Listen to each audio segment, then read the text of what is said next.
नमस्ते दोस्तों। आज की वीडियो में हम बिल्कुल साधारण भाषा में टैक्सेशन को समझेंगे। टैक्स क्या होते हैं, कितने टाइप्स के टैक्स होते हैं, सरकारों का टैक्स लेना क्यों जरूरी है और देश की सरकार हमसे टैक्स लेने के बजाय पैसे प्रिंट करके काम नहीं कर सकती क्या। इन सब सवालों के जवाब ढूंढेंगे आज की वीडियो में। तो चलिए शुरू करते हैं।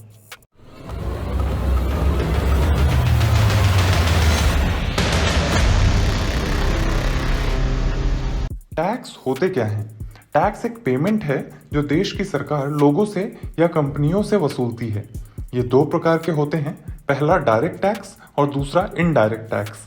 डायरेक्ट टैक्स वो टैक्स है जिसमें टैक्स किसी इंडिविजुअल या कंपनी की अर्निंग पर लगाया जाता है और उस टैक्स को सरकार को जमा करने की रिस्पॉन्सिबिलिटी भी उसी इंडिविजुअल या कंपनी की होती है, जैसे कि income tax, corporate tax, securities transaction tax. Indirect tax goods की मैन्युफैक्चरिंग और सर्विसेज पे लगने वाला टैक्स है। इसे इनडायरेक्ट इसीलिए कहते हैं क्योंकि इसमें सरकार को टैक्स पे तो मैन्युफैक्चरर या सर्विस प्रोवाइडर कर रहा है, पर वो जो टैक्स दे रहा है उसे वह कस्टमर या एंड यूजर से वसूल रहा है। मतलब आप सामान खरीदने या सर्विस लेने के बाद जीएसटी तो भर रहे हो, लेकिन डायरेक्टली सरकार को नहीं दे रहे हो, आप ये जीएसटी रिटेलर या होलसेलर को दे रहे हो। एग्जाम्पल के तौर पर मान लीजिए आपने अपने माँ के लिए एक साड़ी खरीदी, उस पर आपने 12% का जीएसटी दिया। अब यह शॉप ओनर, होलसेलर या मैन्युफैक्चरर की रिस्पॉन्सिबिलिटी है कि वह जाकर जीएसटी पोर्टल पर टैक्स भरे। इनडायरेक्ट टैक्स में custom duty, excise duty, GST, sales tax इत्यादि आते हैं। लेकिन सरकारें टैक्स लेती ही क्यों हैं? जरूरत ही क्या है हमारी कमाई का कुछ हिस्सा छीन लेने की? एक्चुअली सरकार का खुद का कोई पैसा नहीं होता। सरकार की अर्निंग हमारे दिए हुए टैक्स के पैसों से ही होती है, और अगर सरकार टैक्स ना ले तो फिर वो सरकारी स्कीम्स कैसे चलाएगी? सरकारी कर्मचारियों जैसे कि पुलिस, डॉक्टर्स, सैनिक इत्यादि, इन्हें सैलरी कैसे देगी? सरकार को पैसे इन चीज़ों के लिए चाहिए। पहला, नेशनल सिक्योरिटी। दूसरा, लॉ एंड ऑर्डर मेंटेन करने के लिए। तीसरा, इकोनॉमिक इंफ्रास्ट्रक्चर जैसे कि सड़क, बंदरगाह और बिजली देने के लिए। चौथा, फ्री या सस्ता एजुकेशन और हेल्थ फैसिलिटी देने के लिए।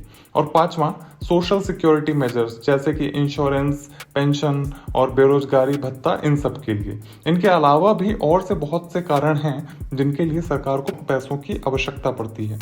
अब आप में से कुछ लोगों के दिमाग में यह ख्याल आया होगा कि अगर सरकार को पैसे चाहिए ही तो वो पैसे प्रिंट क्यों नहीं कर लेती खुद से?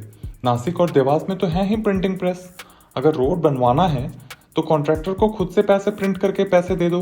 गरीब कल्याण करना हो, एम्प्लॉयज़ को सैलरी देनी हो तो पैसे प्रिंट करके दिए जा सकते हैं। यहाँ तक कि नए लोगों को जॉब देकर उनकी सैलरी भी सरकार प्रिंट किए हुए पैसों से दे सकती है। तो क्या ये पॉसिबल है? तो मैं बता दूं दोस्तों, ये नहीं किया जा सकता।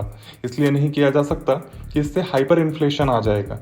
जब सरकार पैसे प्रिंट करके खर्च करेगी तो लोगों के हाथ में पैसा ज़्यादा आएगा, लोग उसे खर्च करना चाहेंगे, उनकी बाइंग पावर बढ़ जाएगी। लेकिन प्रोडक्शन तो लिमिटेड ही है, मार्केट में सामान तो उतना ही आ रहा है जितना पहले आ रहा था। इससे सारी चीज़ों के दाम बढ़ने लगेंगे। इसे एक एग्जाम्पल से समझते हैं। आप एक दुकानदार के पास एक जूता खरीदने गए जिसकी कीमत 1000 रुपये है। वहाँ पहले से 5 लोग हैं और पाँचों के पास 1000 रुपये या उससे ज़्यादा हैं, लेकिन दुकानदार के पास जूते तो 2 ही हैं। तो अब वो उस जूते को 1500 रुपये में बेचने की बात करता है। 1500 अब सिर्फ 2 लोगों के पास है। अब इसी बीच सरकार ने नोट छापे और लोगों में बांट दिया। अब वापस से वो पांचों लोग उस 1500 रुपये के जूते को अफोर्ड कर सकते हैं, लेकिन जूते तो अभी भी 2 ही हैं। अब दुकानदार उसे 1500 रुपये के बजाय 2500 रुपये पे बेचेगा। यही इन्फ्लेशन है, और जब इन्फ्लेशन हद से ज़्यादा होने लगे तो उसे हाइपर इन्फ्लेशन कहते हैं। अब आप सोचेंगे कि सरकार अगर जनता को पैसे ना दे, सिर्फ खुद प्रिंट करके रोड और पुल बनवा दे, तब तो इन्फ्लेशन नहीं आना चाहिए। लोगों के पास तो पैसा नहीं बटा ना। तो मैं आपको बता दूं, इससे भी प्राइस राइज होंगी, इससे भी इन्फ्लेशन आएगा। सरकार अगर नोट छाप कर ही पुल बनवाएगी तब तो बेहिसाब मात्रा में बनवाएगी, लेकिन कंस्ट्रक्शन मटेरियल तो पैदा नहीं हो जाएंगे ना, वो तो उतने ही हैं। कॉन्ट्रैक्टर के इक्विपमेंट्स भी उतने ही हैं। तो उससे होगा ये कि जो पुल पहले 500 करोड़ में बनता था अब 2000 करोड़ में बनेगा।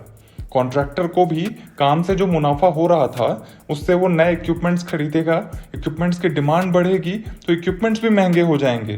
तो फिर फायदा क्या हुआ? जितने पैसे आपने प्रिंट करे उससे ज़्यादा तो आपके इन्फ्लेशन की वजह से खर्च हो रहे हैं। यह चीज़ असल में जिम्बाब्वे के सरकार ने कर भी रखी है 2008 में। इस वजह से वहाँ पर हाइपर इन्फ्लेशन आ गया था और इन्फ्लेशन का रेट मिलियंस में चला गया था। इस बारे में आप इंटरनेट पर डिटेल में पढ़ भी सकते हैं। आज का वीडियो यहीं समाप्त करते हैं। बहुत बहुत धन्यवाद। कंटेंट अच्छा लगे तो चैनल को सब्सक्राइब करें। करिए सब्सक्राइब।